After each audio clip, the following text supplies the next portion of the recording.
ప్రభు సన్నిధికి కూడి వచ్చిన మీ అందరికీ వందనాలు. అందరికీ వందనాలు. దేవునికి స్తోత్రాలు. దైవజనులకు ప్రత్యేకమైన వందనాలు. ఈ సమయంలో పరిశుద్ధ గ్రంథంలో నుండి దేవుని వాక్యాన్ని కొద్ది సమయం మనం కలిసి ధ్యానం చేద్దాం. పరిశుద్ధాత్ముడు మనందరితో మాట్లాడును గాక. దేవుని వాక్యాన్ని మనం వింటూ ఉన్నప్పుడే ప్రతి ఒక్కరిలో కూడా ఆత్మ కార్యములు జరుగును గాక. శ్రద్ధగా దేవుని మాటలు మనం కలిసి ధ్యానం చేద్దాం. మత్తయి సువార్త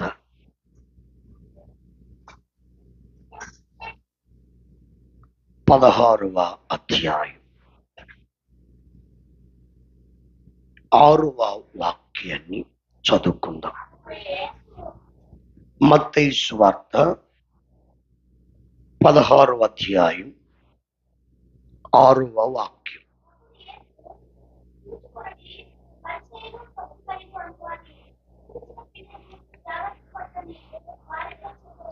మరొక్కసారి యేసు చూచుకొనుడి.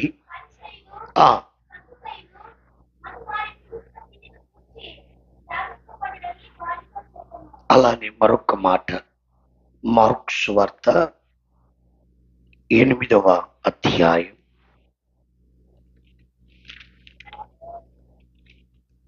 15వ వాక్యం. మార్కు సువార్త 8వ అధ్యాయం 15వ వాక్యం.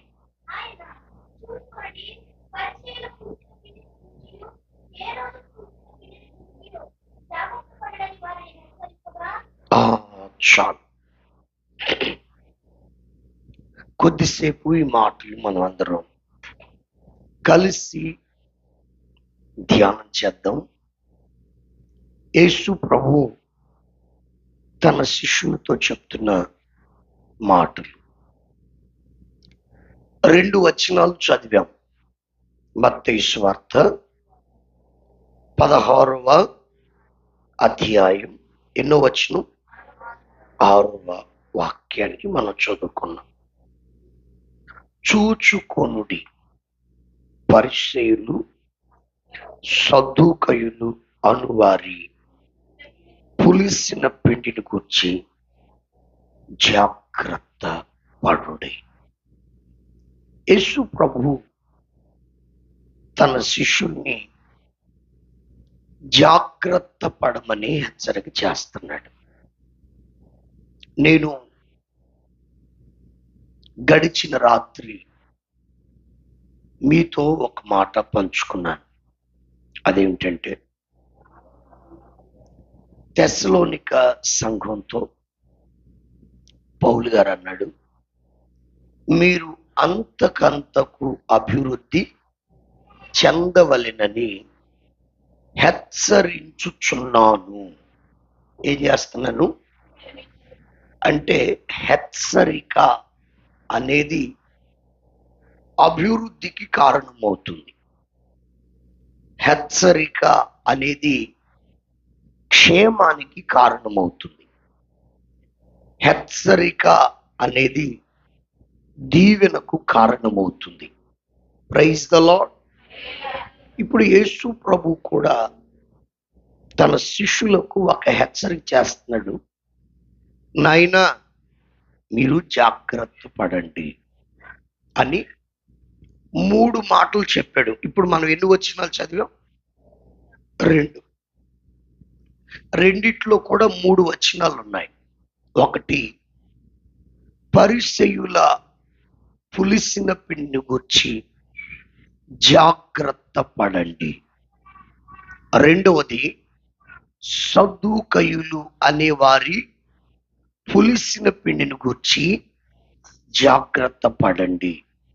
మూడవది, హేరోదు అనే పులిసిన పిండిని గురించి జాగ్రత్త పడండి అని. ఇక్కడ యేసు ప్రభు వ్యక్తులను పులిసిన పిండితో పోలుస్తున్నాడు. వ్యక్తులను, వారి పరిస్థితులను పులిసిన పిండితో జాగ్రత్త పడుతున్నాడు. ఎందుకనంటే పౌలు గారు ఏమన్నారు? పులిసిన పిండి కొంచెమైనా ముద్దంతటిని పులియ చేస్తుంది, పాడు చేస్తుంది. పులిసిన పిండి కొంచెమైనా సరే ముద్దంతటిని ఏం చేస్తుంది? అప్పుడప్పుడు మనం చేసే చిన్న చిన్న పొరపాట్లు, చిన్న చిన్న అవిధేయతలు మన ఆత్మీయతనంతా పాడు చేస్తాయి. ఒక్క ఆకాను వలన ఇశ్రాయేలీలందరికీ అపజయం కలిగింది. ఒక్క ఆకాను వలన. అప్పుడప్పుడు మన జీవితంలో మనం చేసే చిన్న చిన్న పొరపాట్లు మన ఆత్మీయతని పాడు చేస్తాయి, మన భక్తి జీవితాన్ని పాడు చేస్తాయి. మనం అనుకుంటున్నాం మనం బాగానే భక్తి చేస్తున్నాము అని. మనం అనుకుంటాం మనం బాగానే ప్రార్థన చేస్తామని. అసలు ఇప్పుడు ప్రస్తుతం ప్రతి ఒక్కరికి ఉన్న ఒక అలవాటు ఏంటంటే ఎవరికి వాళ్ళకే అనిపించేది ఏంటంటే, నేను చేసేదే కరెక్ట్, నేను మాట్లాడేదే కరెక్ట్, నేను చెప్పేదే కరెక్ట్. ఇక ఎవరికి వాళ్ళకి అనిపించేది ఏంటంటే నేనే కరెక్ట్, ఇంకెవడు కరెక్టు కాదు. మా సంఘంలో ఒక అయ్యగారు ఉన్నారు, అంటే ఒక విశ్వాసి ఉన్నాడు. ఆయన పాస్టర్ గారికి తప్ప ఇంకెవరికి వందనాలు చెప్పడం. పాస్టర్ గారికి తప్ప ఇంకెవరికి వందనాలు చెప్పడం. ఎవరు వందనాలు చెప్పినా అంటాడు, ఎవరు వందనాలు చెప్పినా అంటాడు. ఒక్కోసారి అది కూడా అనడం, ఏం పట్టించుకోకుండా పోతా ఉంటాడు. చాలా మంది బాధపడి నాతో చెప్పారు, అదేంటయ్యా ఒకరికొకరు వందనాలు చెప్పుకోమని దేవుని వాక్యం అంటుంది కదా, అదేంటి వందనాలు చెప్తే తిరిగి వందనాలు చెప్పడేంటి, కనీసం తలను ఊపడేంటి, మాకు చాలా బాధగా ఉందయ్యా పలానా ఆయన విషయంలో అంటే, సరేలే ఒకసారి అడిగి చూస్తాలే అని నేను ఆయనతో మాట్లాడాను. ఆయన పేరు రాజు. రాజు అన్న, మీరు ఎవరికి వందనాలు చెప్పడం లేదంట సంఘంలో, అందరూ చాలా బాధపడుతున్నారు, అది పద్ధతి కాదు కదా, వందనాలు చెప్పకపోయారా అని నేను అడిగాను. పాస్టర్ గారు, మన సంఘస్థుల గురించి అసలు మీకు తెలియదు. ఆ మరియం ఉంటదే మీ దగ్గర ఒకలాగా ఉంటుంది, ఇంటికి వెళ్ళినాక అమ్మ బాబోయ్ ఆ మామూలు కాదు, ఆ నోరు తెరిచిందంటే ఇంకా ఎవరు అక్కడ ఉండరండి, అటువంటి ఆమెకు నేను ఎందుకు వందనాలు చెప్పాలండి అన్నాడు. ఆ మరియమ్మ గారి ఇంటికి 4 ఇళ్ళ అవతల యోహాన్ గారు ఉంటాడు. ఆ యోహాన్ గారు ఉన్నాడే, ఆయన తక్కువడు కాదు. నేను ఇక చూడండి, సంఘంలో ఉన్న ఒక్కొక్కళ్ళ పేర్లు చెప్తున్నాడు, వాళ్ళల్లో ఉన్న బలహీనతలన్నీ చెప్పి అటువంటి వాళ్ళకి నేనెందుకు వందనాలు చెప్పాలండి అంటున్నాడు. అటువంటి వాళ్ళకి నేనెందుకు వందనాలు చెప్పాలండి అంటున్నాడు. విషయం మీకు అర్థమవుతుందా? అంటే ఈ అయ్యగారి మనసు ఏంటి, ఇక మా చర్చిలో నేను ఒక్కడనే పర్ఫెక్ట్, ఇంకెవడో కాదు. ఇది బాగా అందరిలో వచ్చేసిందండి. ఈ మధ్య కొన్ని సంఘాలు తయారైనవి. ఆ సంఘస్థులు, ఆ సంఘాలు, ఆ సంఘ సేవకులు చెప్పుకుంటారు, ఇక మా సంఘమే పరలోకం వద్దు, ఇక ఏ సంఘం పరలోకం వద్దు, మాదే ఎత్తబడే సంఘం, మాదే వధువు సంఘం. వాళ్ళు ఎవరు చెప్పారో నాకు అర్థం కావడంలా. ఏవండి, ఇక వీళ్ళే మార్కులు వేసుకోవడం ఎక్కువైపోయింది. మంచిదే కానీ కొంచెం అది అప్పుడప్పుడు అది ప్రమాదానికి దారి తీసింది. అందుకని అప్పుడప్పుడు మనల్ని పరీక్ష చేసుకోవడం, సరి చేసుకోవడం చాలా అవసరం.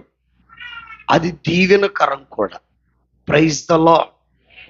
అందుకని ఈ పగటి కాల సమయంలో 3 మాటలు మీ దగ్గరికి నేను తీసుకురావాలనుకుంటున్నాను.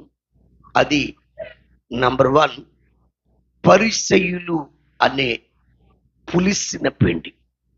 నంబర్ 2 చెప్పండి, సద్దూకయులు అనే పులిసిన పిండి. నంబర్ 3, హేరోదు అనే పులిసిన పిండి. ఈ అనుభవాలు మనలో ఉన్నాయేమో జాగ్రత్తగా చూసుకోవాలి. ఆ పులిసిన పిండి గురించి జాగ్రత్త పడండి అని యేసు ప్రభు తన శిష్యులకి చెప్తున్నాడు. యేసు ప్రభు తన శిష్యుల్ని హెచ్చరిక చేస్తున్నాడు, జాగ్రత్త పడమని. హల్లెలూయా. ఇప్పుడు 3 అనుభవాలు మనం ధ్యానం చేసుకుందాం. నంబర్ 1, పరిసయ్యులు అనే పులిసిన పిండి. అందరు చెప్పండి, ఏ పులిసిన పిండి? ఈ పరిసయ్యుల అనుభవాలు, ఈ పరిసయ్యుల పరిస్థితులు ఏమండి, పులిసిన పిండితో యేసు ప్రభు పోలుస్తున్నాడు. అవి మన భక్తి జీవితాన్ని పాడు చేస్తాయట. ఏంటి ఆ అనుభవాలు? చూద్దాం ఒక్కొక్కటి. లూకా సువార్త 18వ అధ్యాయం 9వ వాక్యం. లూకా సువార్త 18వ అధ్యాయం 9వ వాక్యం. తామే నీతిమంతులమని తమ్మును తామే నమ్ముకొని ఇతరులను తృణీకరించు కొందరితో. అది ఎవరితో చెప్తున్నాడట?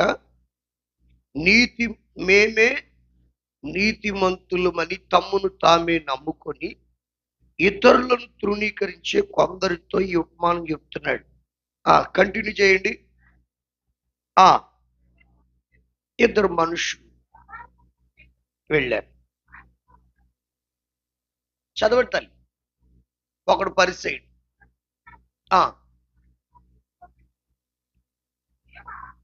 చాలండి, మనకి అందరికి తెలిసిందే ఇది.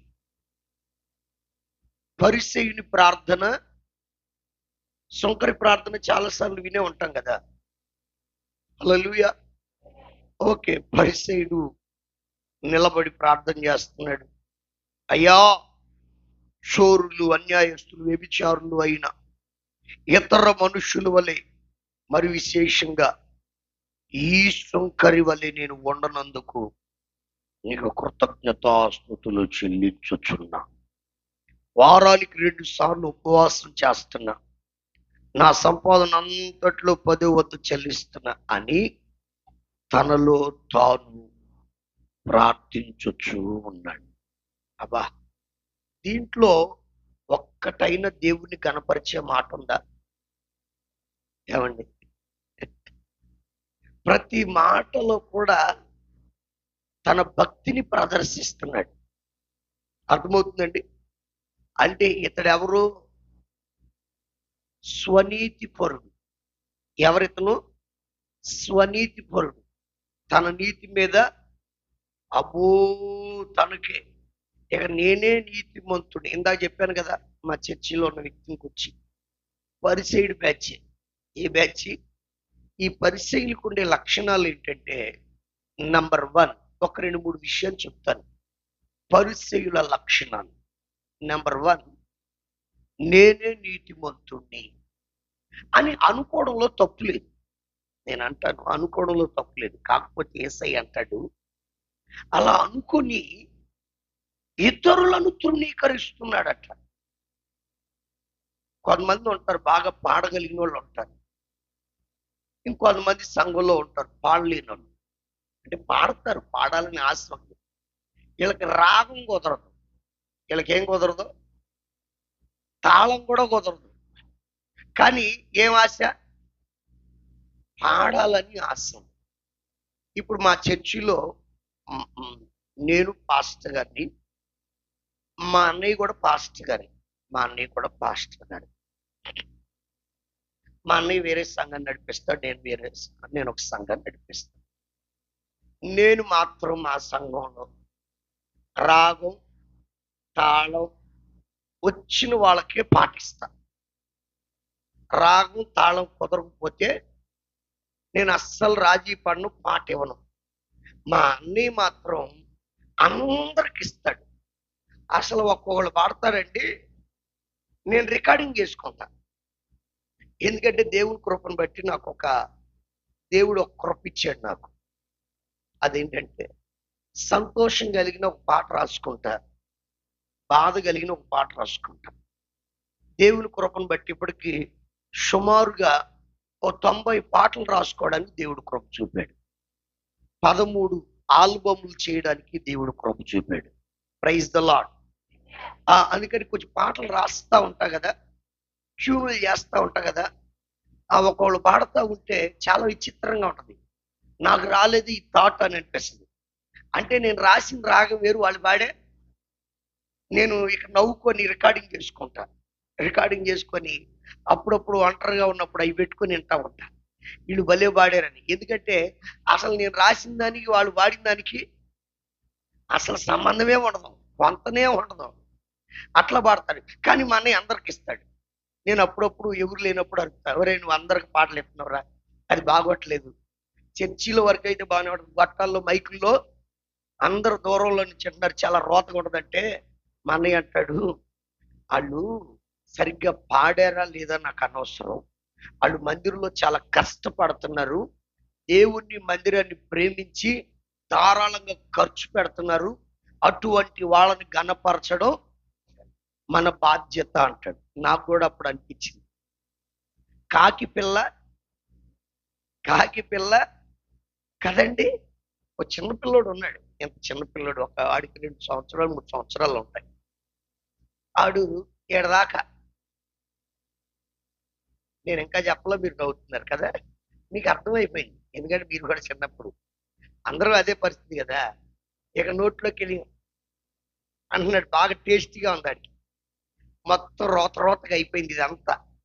పక్కింటికి వెళ్ళాడు అట్లానే, ఎలా మీ అమ్మ లేదా అని విసుకుంటుంది. ఎవరు? ఆమె కూడా ఒక తల్లే, ఆమె కూడా పిల్లలు ఉన్నారు. కానీ వీణేం చేస్తుంది,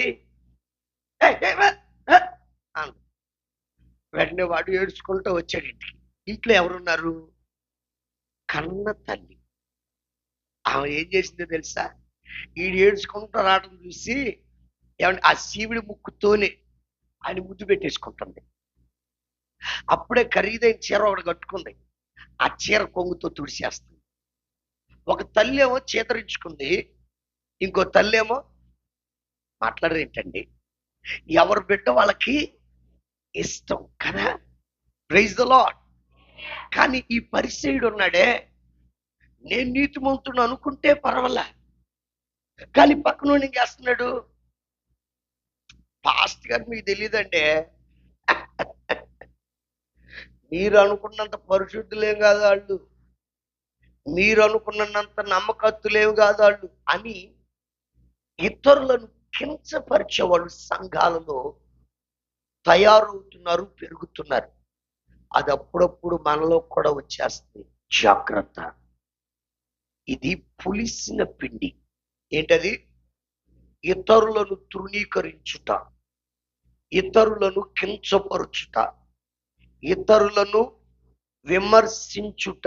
ఏంటది? నేనే భక్తుణ్ణి, నేనే పరిశుద్ధుణ్ణి, నేనే పాటగాడిని, నేనే ప్రసంగికుణ్ణి, నేనే మా చర్చిలో ఎక్కువ కానుకిస్తా, నేనే ఎక్కువ పరిచర్య చేస్తా అన్నావో, నీ భక్తి పులిసింది, నీ ఆత్మీయత పులిసింది. దీన్ని తీసి పారేయాలి.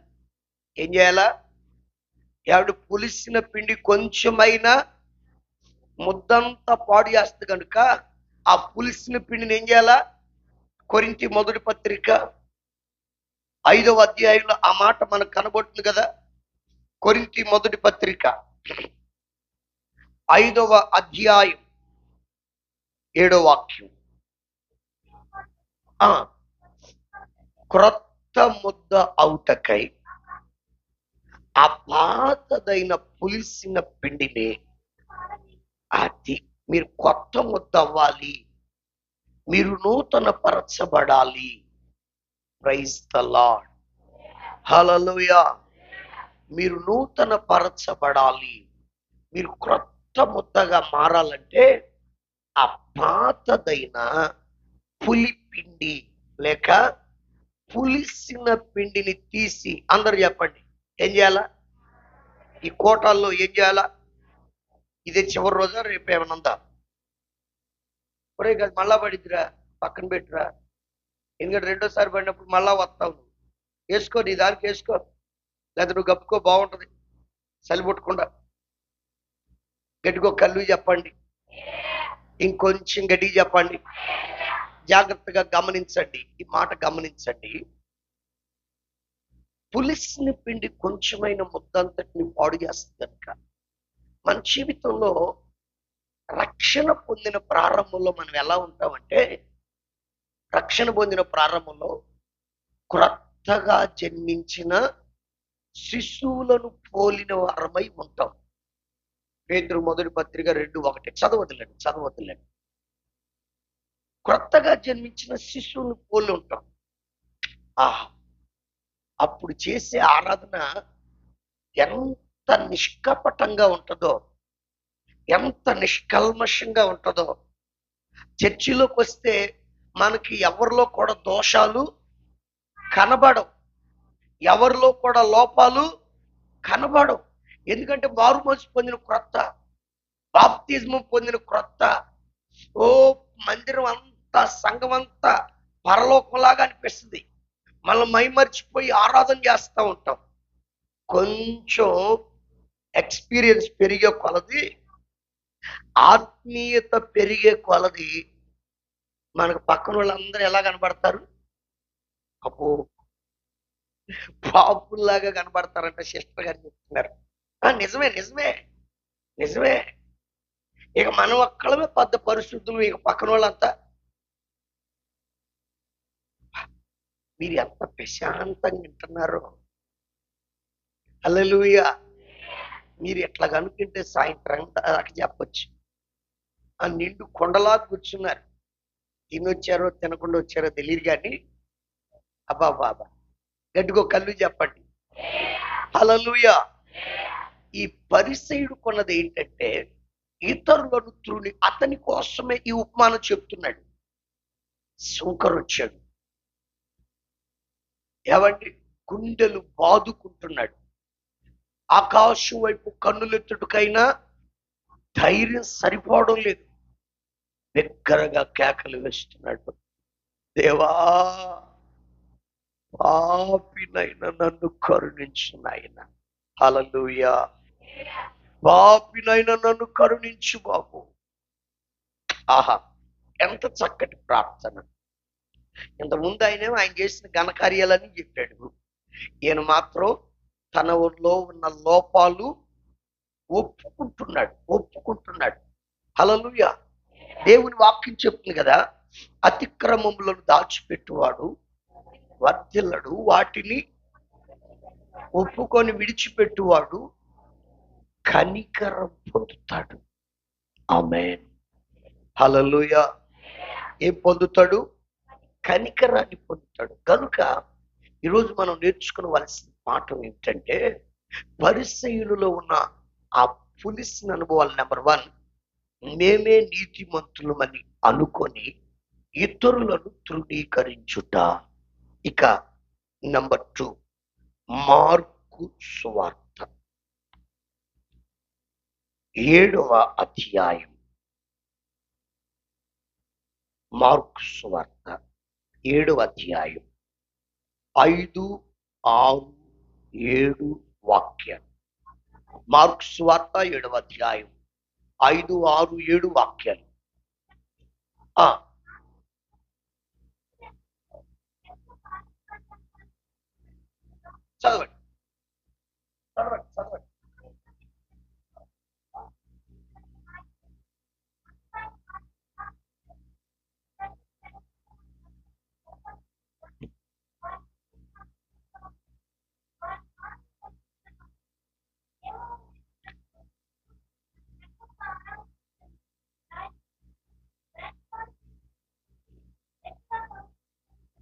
ఆ చాలు చాలు చాలు చాలు. వీళ్ళ గురించి యేసు ప్రభు చెప్తున్నాడు పరిశీలన గురించి. ఒకసారి తలలు పైకెత్తినాడు చూడండి. యేసు ప్రభు దగ్గరకు వచ్చారు. ఎవరాళ్ళు? పరిసయ్యులు వచ్చాడు. వచ్చి యేసు ప్రభుని క్వశ్చన్ చేస్తున్నారు.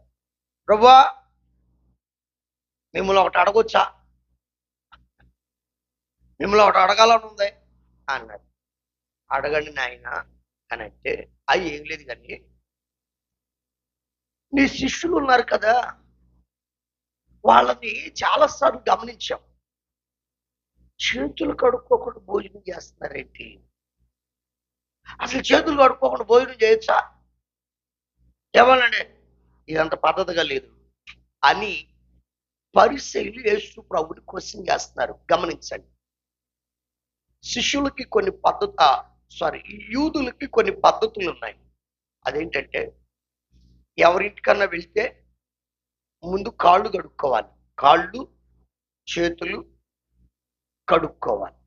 ప్రైజ్ ద లార్డ్, హల్లెలూయా. ఆ తరువాత లోపలికి రావాలి. ఇంతకుముందు మన తెలుగు ప్రాంతంలో కూడా ఎక్కువ ఉండేది. ఇప్పుడు అన్ని తగ్గిపోయింది. ఫ్యాషన్ ప్రపంచం ఎక్కువైపోయింది కదండి. చెప్పులు వేసుకొని బెడ్రూమ్ లో కూడా వెళ్ళిపోతున్నాయి. అది వాళ్ళ స్టేటస్ సింబల్ అనమాట. చెప్పులు వేసుకొని తిరగడం అది స్టేటస్ అన్నమాట. ఇక ఒకళ్ళు కూర్చి ఇప్పుడే మనం ఏంటది హల్లెలూయా. ఎవరి పద్ధతులు వారి. ఇది యూదుల పద్ధతులు. ఏమండి, చేతులు కడుక్కోవాలి, కాళ్ళు కడుక్కున్న తర్వాత ఇంటికి రాగానే ఏం చేయాలంటే అతిథికి తల అంటాలి, నూనెతో తల అంటాలి. ఆ తరువాత ప్రేమపూర్వకంగా వారికి ప్రేమ ముద్దు పెట్టాలి. అది వాళ్ళ పద్ధతి. అసలు నేటి ఖాతర చేయకుండా వెళ్ళిపోయి డైరెక్ట్ భోజనం చేసేస్తున్నారు. అడిగారు యేసయ్యని, నీ శిష్యులు ఎందుకని చేతులు కడుక్కోకుండా భోజనం చేస్తున్నారు అని అంటే వెంటనే యేసు ప్రభు చెప్పాడు, వాళ్ళు అడిగింది చేతులు కడుక్కోకుండా భోజనం చేస్తున్నారు. వెంటనే యేసయ్య ఏమంటాడు తెలుసా? ఈ ప్రజలు పెదవులతో నన్ను ఆరాధించుచున్నారు కానీ వారి హృదయము నాకు ఎలా ఉంది? దూరంగా ఉందని ఒక మాట రివీల్ చేస్తున్నాడు. అదేంటంటే, మానవులు కల్పించిన పద్ధతులను దేవోపదేశములని బోధించుచు నన్ను వ్యర్థముగా ఏం చేస్తున్నారు? ఆరాధిస్తున్నారు. ఇదే మాట 8వ వచనంలో, మీరు దేవుని ఆజ్ఞను విడిచిపెట్టి మనుషుల పారంపర్యాచారమును. అది ఇప్పుడు తలలు పైకెత్తండి. పరిసయ్యులో ఉన్న పులిసిన అనుభవాలు. నెంబర్ 1, ఇతరులను తృణీకరించుట. నెంబర్ 2, ఏమండి, ఆరాధనే, ప్రార్థనే, ఆచారాలు. అది మానవులు కల్పించిన పద్ధతులు. ఇప్పుడు క్రిస్టియన్లు పెళ్లిళ్ళు జరుగుతూ ఉంటాయి. ఎవరు పెళ్లిళ్ళు? క్రిస్టియన్లు పెళ్లిళ్ళు జరుగుతాయి. ఆ పెళ్లి కార్డుల పైన ఉంటది ఏమని? పరిశుద్ధ వివాహం. వివాహం కాదు, అవునా కదా? మీరు బ్యానర్ మీద అదే, పెళ్లి కార్డు మీద అదే, వివాహం అన్ని విషయాలు ఘనమైందని ఒక వాక్యం వేసి దానికి పెద్ద హెడ్డింగ్, పరిశుద్ధ వివాహం అంటే పరిశుద్ధుల వివాహం అని అర్థం. పేరేమో పరిశుద్ధుల వివాహం, కానీ అక్కడ చూస్తే ఒక్క పూజారి గారే ఉండరు. ఎవరు ఉండరు? ఒక్క పూజారే ఉండరు. అన్ని లోక పద్ధతులా కాదు? మీరు చెప్పండి, మీరు మాట్లాడండి.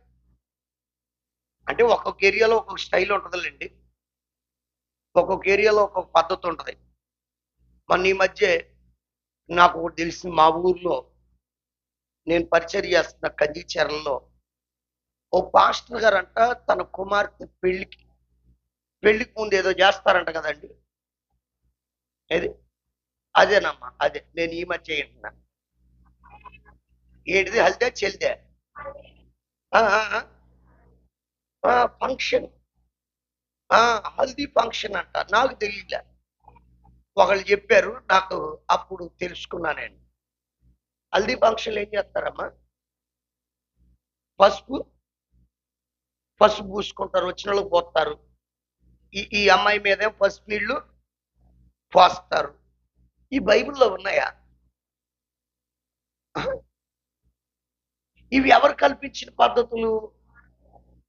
అదేమంటే పసుపు మంచిది, యాంటీబయాటిక్, ఏటిక్, అది పెద్ద తప్పేమి.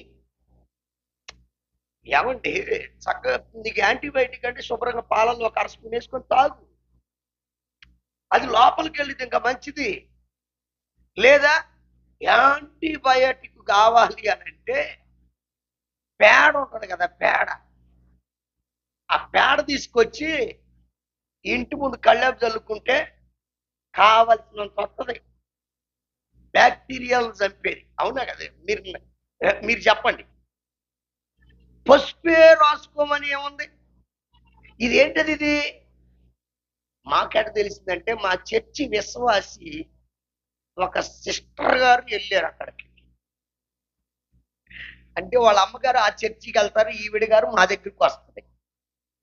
ఏదో పిలిస్తే వెళ్ళారు. తీరా చూస్తే అందరికి పోతున్నారంట. ఏంటది? ఆ గంధం, ఆ పసుపు గంధం కలిపి ఏదో పోస్తారు కదండి, పోతున్నారంట.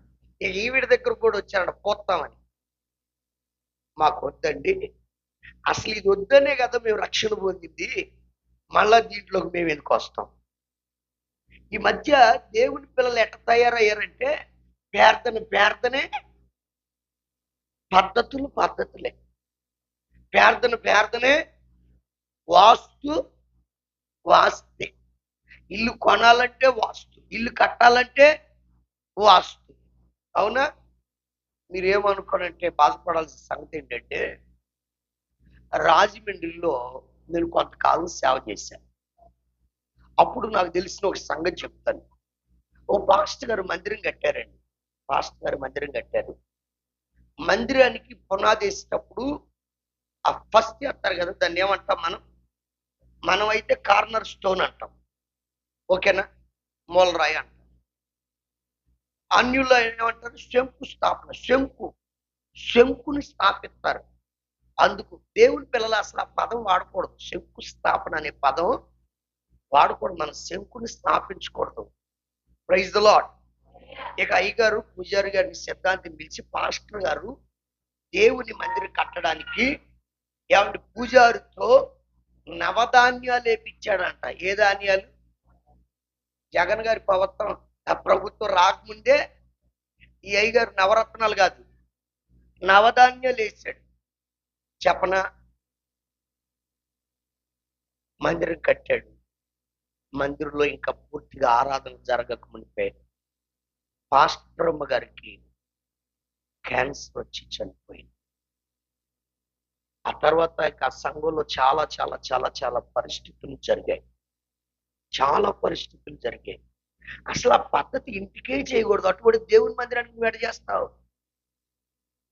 నేర్చుకోండి. దేవుని పిల్లలు మీరు మారు మనసు పొందిన తర్వాత, బాప్తిజం పొందిన తర్వాత ఏ శుభకార్యం నీ ఇంట్లో జరిగినా మానవులు కల్పించిన పద్ధతులు నీలోకి రాకూడదు, నీ ఇంటిలోకి రాకూడదు, నీ కుటుంబంలోకి రాకూడదు. వాటిలో దీవెన లేదనే, అవి లోక సంబంధమైనవని విడిచిపెట్టి నువ్వు వచ్చావు. అదేమంటే మన వాళ్ళు ఏమంటారు? తాత ముత్తాల కాలం చేస్తున్నాం అండి అంటారు. అసలు ఏ తాత స్టార్ట్ చేసాడు పేరు చెప్పండి అంటే ఎవడికి తెలియదు. అసలు ఒక విషయం ఏంటంటే, మీ తాతగారి పేరు తెలుసు కమ్మా నీకు? మీ ముత్తాత పేరు తెలుసా? కొంతమందికి తెలిసింది, ముత్తాత పేరు తెలుసు. ఆ ముత్తాత వాళ్ళ నాన్న పేరు ఇంకెవరికన్నా తెలుసా? అసలు నీ వెనక 4వ తరం పేరే నీకు తెలిసావు. ఆడు తాగుబోతాడో ఏమనుకోబాకండి, అట్ట అంటున్నానండి, అనక తప్పదు. ఏమండి? తాగుబోతాడో, తిరిగిపోతాడో, ఎంతమంది భార్యలు మెయింటైన్ చేశాడో. అవునా కదా? వాళ్ళ బతుకే సరిగ్గా లేదు, వాళ్ళ పరిస్థితులే సరిగా లేవు. అటువంటి వ్యక్తి ఏర్పాటు చేసిన పద్ధతుల్ని అబ్బా అది ఎంత తూచా తప్పకుండా ఎంత పద్ధతిగా పాటిస్తారో మనోళ్ళు. అందుకని నేటి క్రైస్తవ కుటుంబాలలో దీవెన లేదు, ఆశీర్వాదం లేదు.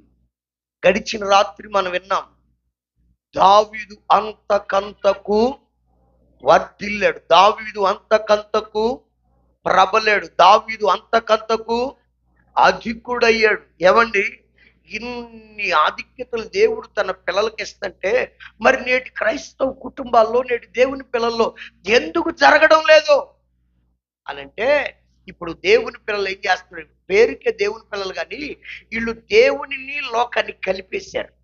ఎవరిని కలిపారు? చీకటికి వెలుగుకి సంబంధం ఉంటుందండి? విశ్వాసికి అవిశ్వాసికి జోడు కుదురుతుందా? క్రీస్తునకు బెలియాలునకు సంబంధం ఉందా? ఈరోజు రెండింటిని కలుపుతున్నారు. రెండింటిని కలిపినంత కాలం దీవెన నీ ఇంటికి రాదు. ఈ పరిస్థితులు పేర్దనే మనుషుల పారంపర్యాచారాలు, ఆచారాలే. అందుకని ఆయన అంటాడు, వీళ్ళు పెదవులతో నన్ను ఆరాధిస్తున్నారు కానీ వారి హృదయం నాకు దూరంగా ఉంది. ఈరోజు ఒక్కసారి నువ్వు ప్రశ్న వేసుకో, నీ భక్తి ఎలా ఉంది? ఒకళ్ళ భక్తితో నీకు అనవసరం. నీ భక్తి ఎలా ఉంది? దేవుని పద్ధతుల్లో నడుస్తున్నావా?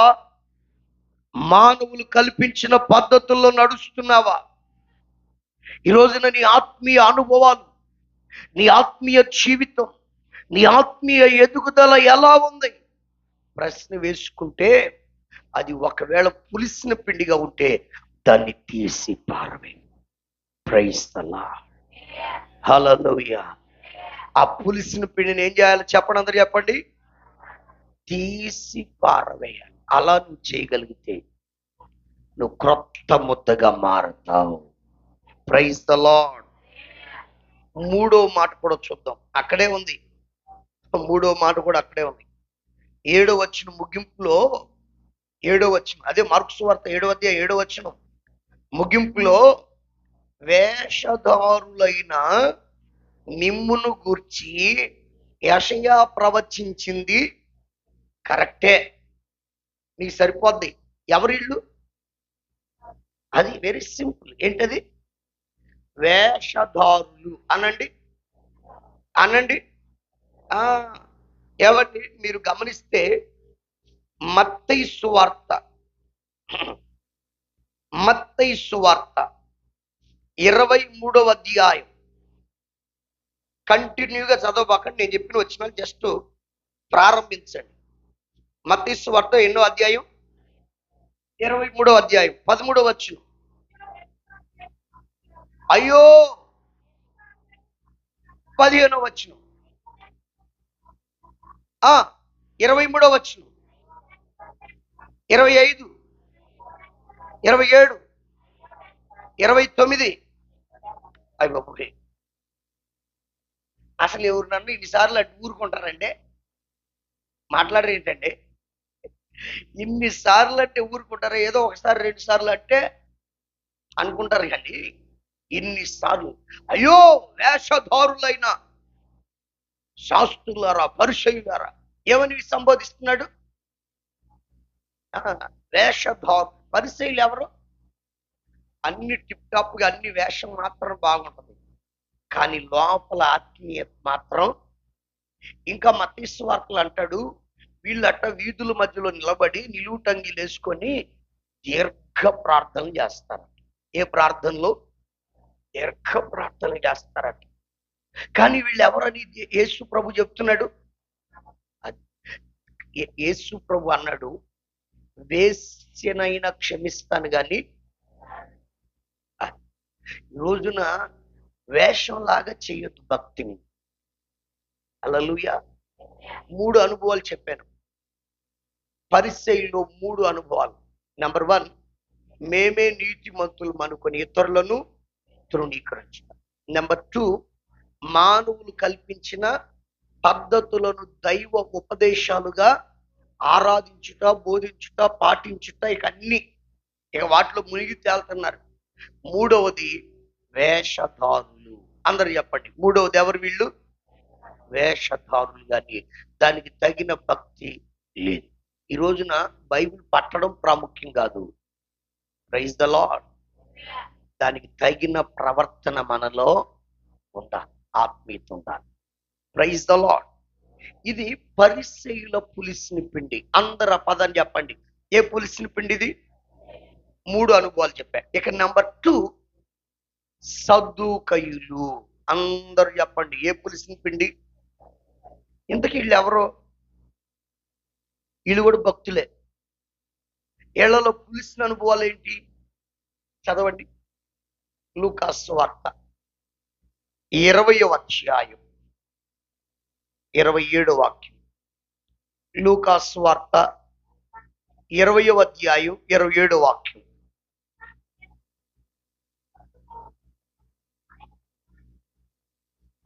చాలు చాలు, అక్కడే లైన్ మనకు అర్థమైపోయింది. ఫస్ట్ లైన్ లోనే క్లియర్ గా ఉంది. పునరుత్థానము లేదని చెప్పేది ఏ సద్దూకయ్యులు? ఇది చాలా విచిత్రం అండి. అందరు నన్ను చూడండి. అసలు ఇంతకంటే ఘోరమైనది మరొకటి లేదు. సద్దూకయ్యులు భక్తి చేస్తారు, పాటలు పాడతారు, ఆరాధన చేస్తారు, అన్ని బాగుంటాయి. చివరిలో ఏమంటారు తెలుసా? పునరుద్ధానం లేదంటారు. పునరుద్ధానం అంటే తిరిగి లేపబడుట, ఎత్తబడుట. హల్లెలూయా. వీళ్ళు ఏమంటున్నారు? అసలు ఎంతకంటే దారుణమైన మరి ఒకటి ఉందా? ఇగో ఏమండే, ఒకవేళ పునరుద్ధానం కనుక ఉంటే మేము మిమ్మల్ని ఒకటి అడుగుతామండి అన్నారు యేసు ప్రభుని. అబ్బో, అడగండి ఆయన. ఏం లేదు కానీ ఒక ఆవిడికి బ్రతికి ఉండగా 7 భర్తలు ఉన్నారు. ఎంతమంది? 7 భర్తలు. ఇప్పుడు ఆమె చనిపోయింది. పరలోకానికి వెళ్ళిన తర్వాత ఈమె ఎవరికి భారీగా ఉంటది? ఫస్ట్ వాడిగా, రెండో వాడిగా, మూడో వాడిగా, నాలుగో వాడిగా, 5, 6, 7 ఎవరికి భారీగా ఉంటది? అసలు పరలోకమే ఉంటే. మరి పరలోకం లేనప్పుడు ఇప్పుడు అందరు నన్ను చూడండి. మన మాట, మన క్రియలు, మన ప్రవర్తన, మన నడవడిక, మన అలవాట్లు అన్ని సరిగా ఉండాలని హెచ్చరికలు. Praise the Lord. సినిమాలు చూడకూడదు, కూతులు మాట్లాడకూడదు, తాగకూడదు, విచ్చలవిడిగా ప్రవర్తించకూడదు, అక్రమ సంబంధాలు ఉండకూడదు. ఇప్పుడు తాగేవాడు దాంట్లో ఏం వెతుక్కుంటున్నాడు? సంతోషం వెతుక్కుంటున్నాడు. వ్యభిచారం చేసేవాడు దాంట్లో ఏం వెతుక్కుంటున్నాడు? సంతోషం వెతుక్కుంటున్నాడు. సినిమాల చుట్టూ తిరిగేవాడు ఏం వెతుక్కుంటున్నాడు? అంతే కదా. అవన్నీ వద్దని వదిలిపెట్టావు. ఎందుకనంటే ఇంతకంటే సంతోషమైంది పరలోకంలో ఉంది. Praise the Lord. అక్కడికి వెళ్ళాలంటే వీటిని విడిచిపెట్టాలని కదా. సినిమాలు మానేసాం, బూతులు మానేసాం, వ్యభిచారం మానేసాం, దొంగతనం మానేసాం, అన్ని మానేసి అమ్మో చాలా పర్ఫెక్ట్ గా బతుకుతున్నాను, బతకాలా అని చెప్పి నడుస్తున్నాం. ఇంత చేసి పరలోకం లేకపోతే ఇవన్నీ మానడం ఎందుకండి? నోరు కట్టేసుకున్నావు, కళ్ళు కట్టేసుకున్నావు, శరీరాన్ని అదుపులో పెట్టుకున్నావు. అసలు ఇంతకంటే దౌర్భాగ్యం మరొకటి ఉందా? చదవండి ఆ మాట. తల్లి కొరింథీ మొదటి పత్రిక 15వ అధ్యాయం 19వ వాక్యం. కొరింథీ మొదటి పత్రిక 15వ అధ్యాయం 19వ వాక్యం. అదిగో అక్కడ చాలా క్లియర్ గా పౌలు గారు చెప్తాడు, ఈ జీవిత కాలము మట్టుకే మనము క్రీస్తునందు, అంటే ఈ జీవిత కాలం వరకే మనం గనుక నిరీక్షిస్తే మనుషులందరికంటే ఏమై ఉంటాం? మనకంటే దౌర్భాగ్యుడు లేడుగా. అంటే ఇటు ఈ ఎంజాయ్మెంట్ లేదు, అటు ఆ ఎంజాయ్మెంట్. అవునా? ఈ రోజున చాలా మంది భక్తి ఇలానే ఉందండి. ఒక తల్లిగారు ఉందండి ఒక ఊరిలో. నేను ఏ ఊరికి వెళ్ళినా 2-2.5 గంటల వాక్యం చెప్తా. నీకు చెప్పలేదు, 2-2.5 గంటలు చెప్తే వాక్యం. ఆ ఊరికి వెళ్తే మాత్రం 20 నిమిషాలు, అరగంటే. ఎక్కువసేపు చెప్పానంటే అరగంటే. ఎందుకనంటే నాకు ఆ ఊర్లో మధ్యలో కూర్చుంటది ఒక తల్లి. ఆవిడంటే భయం నాకు. ఆవిడంటే భయం. ఎక్కడికి పోయినా టేజీ అల్లడిచ్చేస్తా. ఆడకు పోతే మాత్రం కంట్రోల్లో ఉంటా. ఎక్కడికి వెళ్ళినా 2-2.5 గంటలు వాక్యం చెప్తా. అక్కడ 20 నిమిషాలే. ఏం సంగతి అంటే ఆ మధ్యలో కూర్చుంటది ఒక ఆవిడ. 70 సంవత్సరాల పైనే ఉంటాయి వయసు. తల బండిపోయింది, నెరిసిపోయింది. ఆమె ఏమంటదో తెలుసు ఎప్పుడు కనపడినా, బాబు మీలాంటి పాత్రలు ఇంతమందిని చూసే అంటది. ఏమంటది? మళ్ళీ ఏమంటదో తెలుసా, నా బుర్రలో ఇన్ని ప్రసంగాలు ఉన్నాయి అంటది. ఇంతమంది సేవకులు చూసా ఇన్ని ప్రసంగాలు ఉన్నాయి అంటది. ఇక అన్నప్పుడల్లా నాకు గుండె గుబేలు అంటది. ఇప్పుడు చరిత్ర కాదులేండి, 20 సంవత్సరాల క్రితం జరిగింది చెప్తున్నాను. ఎందుకంటే ఎక్కడ తప్పు చెప్పేస్తాను, ఎక్కడ దొరికిపోతాను అని భయంగా చెప్పేవాడిని. త్వరగా ముగిచ్చేసేవాడిని. ఒకసారి వచ్చిందంటే డేరు వచ్చి, తల్లి నీతో ఒకసారి మాట్లాడాలన్నా. రా బాబు, ఒకసారి కాదు, నీకు ఎప్పుడు రావాలనిపిస్తే అప్పుడు రా. నీకే ప్రసంగం కావాలంటే ఆ ప్రసంగం అడుగు, చెప్పేస్తా. ఎల్లు, నువ్వు ఎక్కడైనా చెప్పుకో అని అంటుంది. ప్రసంగాలు నేర్పిస్తుందంట నాకు. సరే తల్లి అని చెప్పి వెళ్ళి అమ్మా పరలోకం గురించి, యేసు ప్రభు రాకడ గురించి చాలా మంది రకరకాలుగా చెప్తున్నారు. కొంచెం నాకు బోల్డెన్ని డౌట్లు ఉన్నాయి అమ్మా, కొంచెం వాటన్నిటిని క్లియర్ చేయి తల్లి అని అంటే, ఇక కూర్చోబెట్టి గంట సేపు చెప్పింది. పరలోకం అట్లా ఇట్లా 12 పునాలు, 12 రత్నాలు, 12 ముత్యాలు, 12 గుమ్మాలు, 12 సింహాసనాలు అని చెప్పి ప్రకటన గ్రంథంలో ఉన్న 12 పక్కన పెట్టింది. ఇక మొత్తం చెప్పింది. ఇక ఎట్లా చెప్పిందంటే కళ్ళ ముందు పరలోకం కనబడేటట్టు చెప్పింది. అంత నీట్ అండ్ క్లీన్ గా చెప్పింది. అంత అయిపోయినాక తల్లి ఇంకొక మాట అడగనాను. ఒకటేందయ్యా, ఎన్నైనా అడుగయ్యా. ఇంత చక్కగా చెప్తున్నారు తల్లి పరలోకం గురించి. నువ్వు చెప్తుంటే అబ్బా, ఇప్పుడు యేసు ప్రభు వచ్చేస్తే వెళ్ళిపోతే బాగుండు అనిపిస్తుంది తల్లి. కాకపోతే ఒక ప్రశ్న ఉందమ్మా అన్న. అడుగు నాయన, ఒకటే ఎందుకు వచ్చుకుంటావు, అడుగు. అంత గొప్ప పరలోకంలోకి నువ్వు వెళ్తావా అన్న. ఏంటది? నువ్వు వెళ్తావా అన్న. ఇక చూడండి, ఒక్కసారి ఆమె రూపం మహంకాళి రూపం అయిపోయింది. వచ్చావా, అడిగావా, నేను చెప్పానా, విన్నావా, వెళ్ళావా, అట్టుండాలి. కానీ పరలోకం ఎవడు పోతాడు, ఎవడు వెళ్ళడం, ఎవడికేం తెలుసాయా? ఏంటది? ఎవడు పోతాడో ఎవడికి అసలు ఉందో లేదో ఎవడికేం తెలుసు. ఏంటది? ఇందాకేమో ఉంది గుమ్మాలు, ముత్యాలు, రత్నాలు, శతనాలు, ఎన్ని చెప్పింది. ఇప్పుడు ఏమంటుంది? అసలు నువ్వు వెళ్తావా అంటే మాత్రం ఇక అగ్గి మీద గుగ్గిలు అయిపోయి ఎవడు వెళ్తాడు ఎవడ అంటుంది. ఇక అర్థం కాకుండా మాట్లాడదు.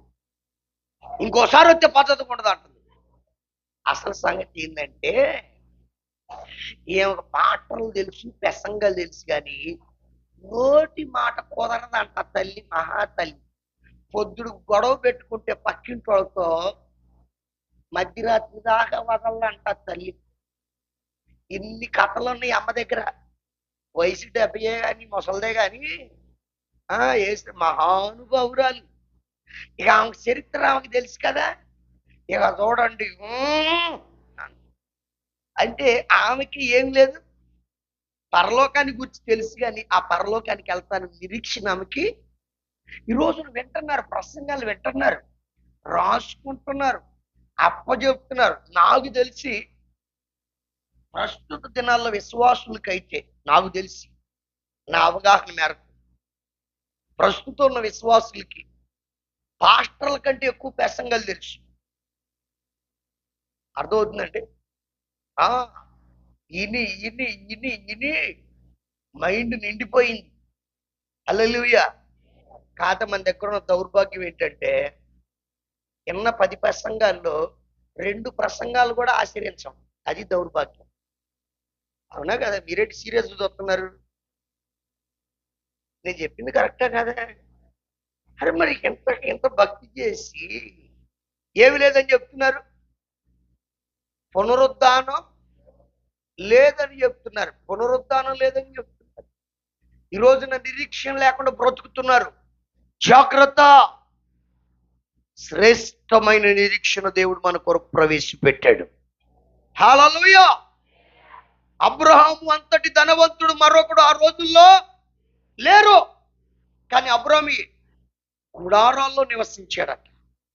ఎందుకనంటే ఎబ్రీ పత్రికలో ఉంది, దేవుడు దేనికి శిల్పియు నిర్మాణకుడు ఉన్నాడు, పునాదులు కలిగిన ఆ పట్టణం కొరకు అబ్రహాము ఎదురు చూచాడు. Praise the lord.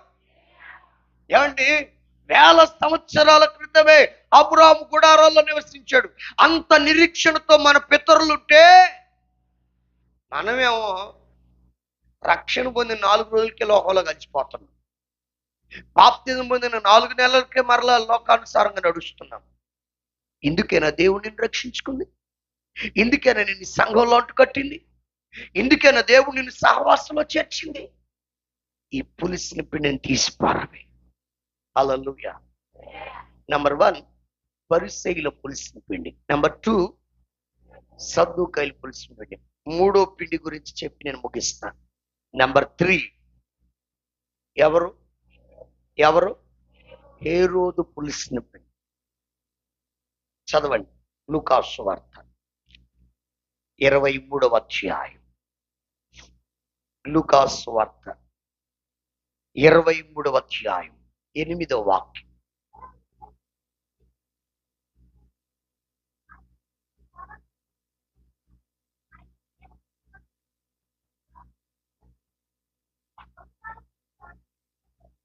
చాలు తలలు పైకెత్తి నన్ను చూడండి.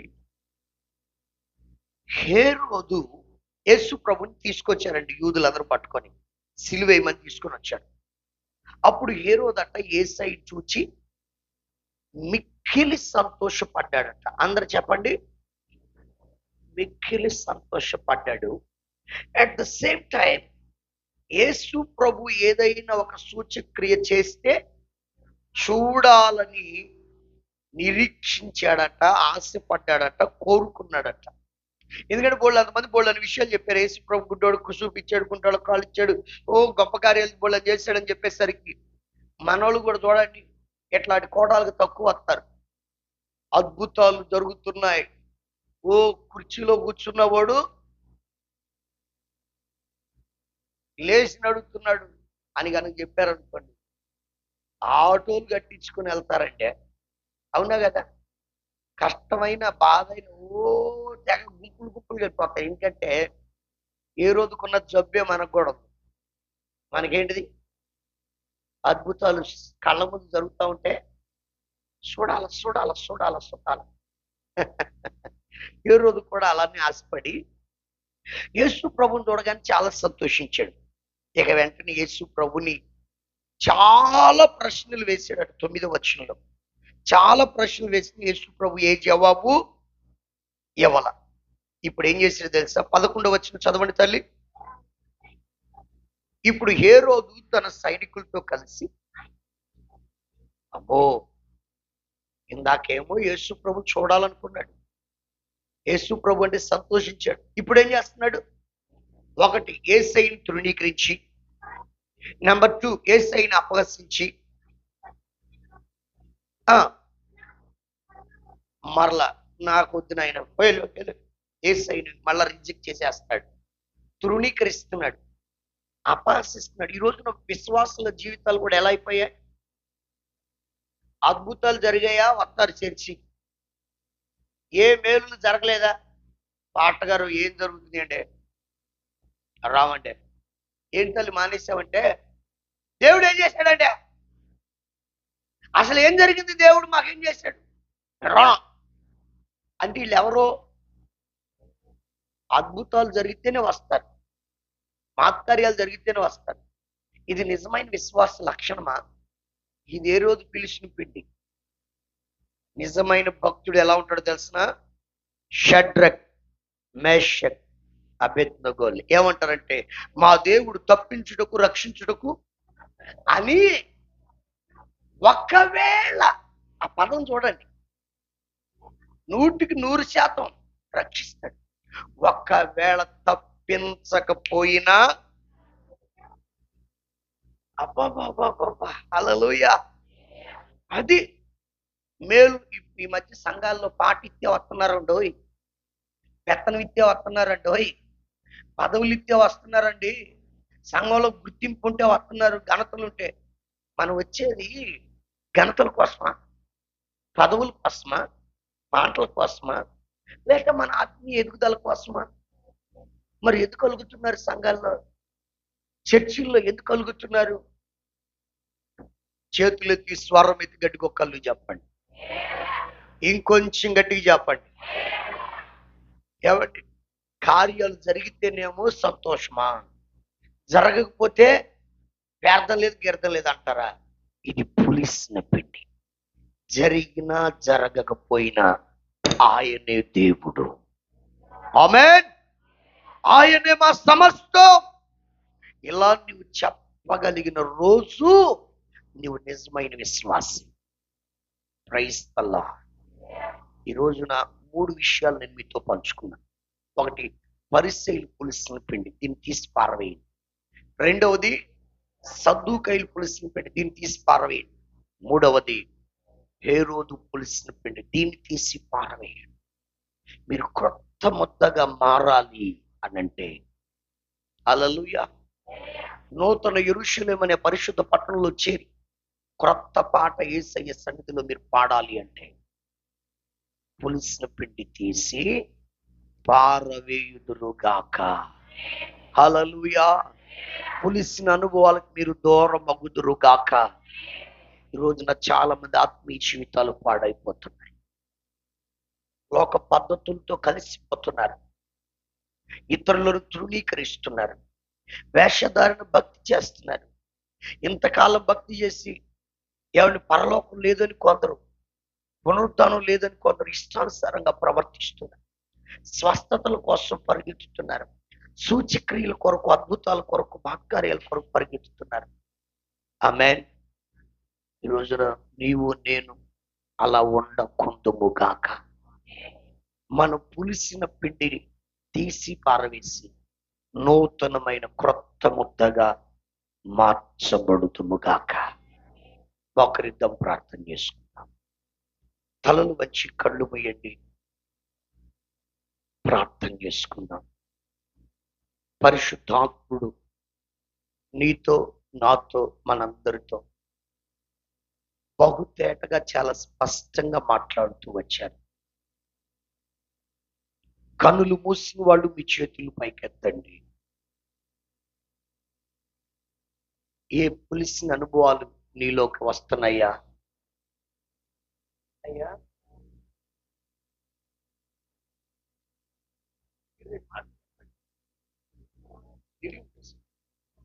అలా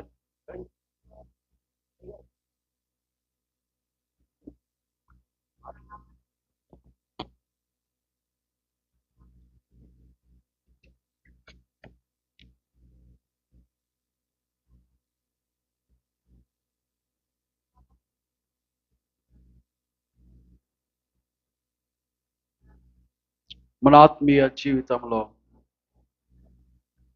ప్రభువుకి మనకి ఆటంకముగా అడ్డుగా ఉన్న పరిస్థితులను దేవుడు మన ముందు ఉంచాడు. పరలోకానికి వెళ్లకుండా అడ్డుపట్టే మూయబడే ద్వారాలు మన జీవితంలో మన విధేయత కలిగి మనల్ని మనం తగ్గించుకుంటే ఆ పులిసిన పిండి మనలో లేకుండా తీసి పాడవేయబడితే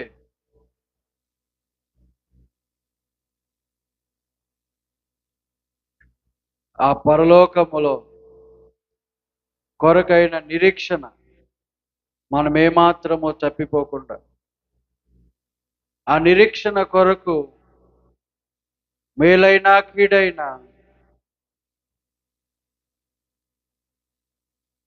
కరువైన ఖడ్గమైన ఉపద్రవమైన బాధైన వస్త్రహీనతైన ఏదైనా ప్రభు ప్రేమ నుండి ఎవరు ఎడబాపలేరు. ప్రభు ప్రేమ నుండి ఏది నిన్ను నన్ను కుడి ఎడములకు తొలగిపోనివ్వదు, తొట్టిల్లనివ్వదు. యేసు ప్రేమ మనలో ఉంటే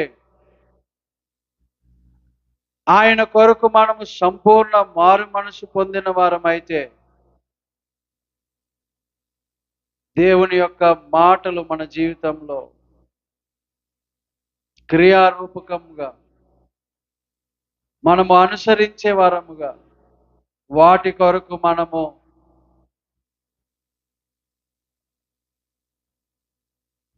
ప్రార్థన చేద్దాం. నోరు తెరిచి 2 నిమిషాలు దైవజనుల ద్వారా దేవుడు ఈ మధ్యాహ్న కాల సమయంలో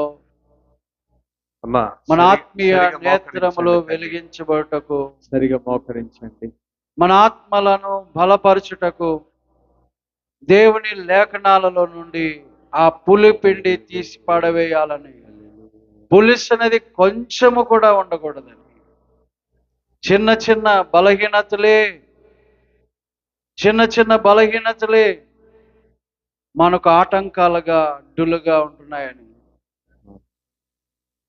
దేవుని వాక్యము నువ్వు గ్రహిస్తే నీలో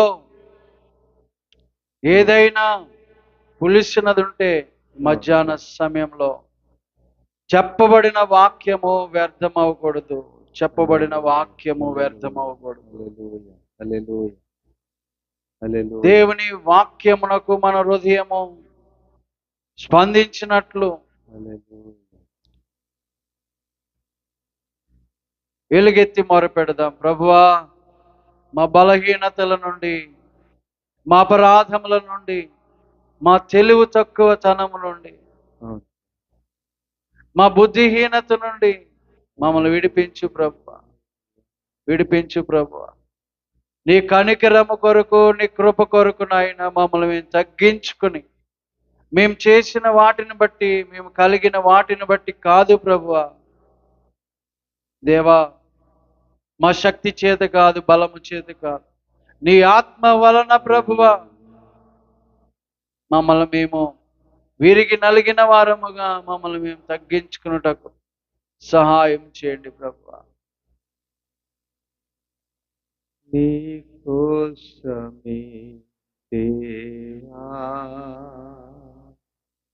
నా జీవితం, నీ కోసమే నాలో ఊపిరి ఉండే వరకు నా జీవితం నీ కోసమే. యేసయ్యా, నీవే నా యజమానుడు. యేసయ్యా, నీవే నా పాలకుడు. యేసయ్యా, చెబుదాం, నీవే నా యజమానుడు. యేసయ్యా, నీవే నా పాలకుడు. నీ కోసమే దేవా నా జీవితం, నీ కోసమే నాలో ఊపిరి ఉండే వరకు నా జీవితం నీ కోసమే. మనసున్న తలంపులను, శరీర భావములను, మనసున్న తలంపులను, శరీర భావములను నీవే ఏలుమయ్యా. యేసయ్యా, నీవే కాయుమయ్యా. నీవే ఏలుమయ్యా. యేసయ్యా, నీవే కాయుమయా. చెబుదాం. నీ కోసం బిగ్గరగా విన్న వాక్యమును బట్టి తులసినదంతా నా జీవితంలో తీసివేసి ఈ జీవితము నీ కోసమే అని ప్రభుతో చెప్తున్నాను. నా జీవితం నీ కోసమే, నాలో ఊపిరి ఉండే వరకు నా జీవితం నీ కోసమే, నాలో ఊపిరి ఉండే వరకు నా నీ కోసమే. హల్లెలూయా. సకలాశీర్వచన స్తోత్రాలు కూడా మహాగణుడా, మహోన్నతుడా, నీ ఉన్నతమైన ఉద్దేశమును బట్టి, కృపను బట్టి కృతజ్ఞతలు ప్రభువా. పాపములో, శాపములో, చీకటిలో, అంధకార క్రియలలో దేవా, లోకముతో మేము కొట్టుమిట్లాడుతున్నప్పుడు మమ్మల్ని ప్రేమించి విడిపించి నీ పరలోకము కొరకైన నిరీక్షణతో మమ్మల్ని పిలిచిన ప్రభువా, మీకు స్తోత్రాలు.